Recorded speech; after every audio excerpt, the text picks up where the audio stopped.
میں جوان ہوں تو جب سے سنا نا مر جانا ہے، قبر میں جانا ہے، جنازہ دیکھا ہے، قبر میں بندے کو اترتے تھے، مجھے موت سے بڑا ڈر لگتا ہے۔ کوئی وظیفہ بتائیں، یہ مجھے کوئی نصیحت کریں۔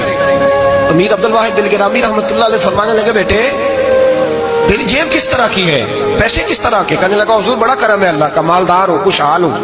آپ نے فرمایا ایک پروگرام، یہ نہیں اس کو نفسیاتی طور پہ مطمئن نہیں کیا، نہ آپ نے اسے کوئی وظیفہ بتایا، نہ ذہنی طور پر اسے کوئی لیکچر دیا کہ فرمایا تیری مالی پوزیشن کس طرح کی ہے؟ کہنے لگا حضور میں الحمدللہ مالدار ہوں، اللہ نے مجھے نوازا ہوا ہے۔ آپ فرمانے لگے اس طرح کر، روزانہ کی بنیاد پہ صدقہ دینا شروع کر، اور فرض نماز کے ساتھ ساتھ روزانہ کی بنیاد پر چند نفل پڑھنے شروع کر۔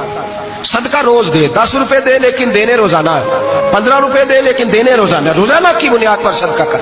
بچہ کہتا میں بھی حیران تھا کہ حضرت میں تو وظیفہ پوچھنے آیا تھا کہ موت سے ڈر لگتا ہے، انہوں نے مجھے صدقے پہ لگا دیا، نفل پہ لگا دیا، وہ تو کام میں کر رہا ہوں۔ خیر بزرگ تھے، وظیفہ پڑھنے لگا، صدقہ دینے لگا، اللہ اللہ کرنے لگا۔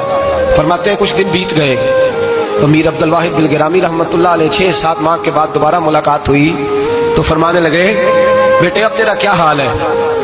تو نوجوان کہنے لگا حضور اب مجھے مرنے سے ڈر نہیں لگتا، بلکہ اب تو میرا مرنے کو دل کرتا ہے، تو دل کرتا ہے، ڈر نہیں لگتا، اب دل کرتا ہے۔ اور حضور آپ نے میرے ساتھ کیا کیا ہے کہ میرا تو دل کرنے لگا ہے مرنے کو، خوف نکل گیا ہے، دل کرنے لگا ہے میں جاؤں۔ تو بڑا خوبصورت ارشاد فرمایا، کیا بات ہے، اللہ والوں کی باتیں اللہ کے لشکروں میں سے لشکر ہوتی۔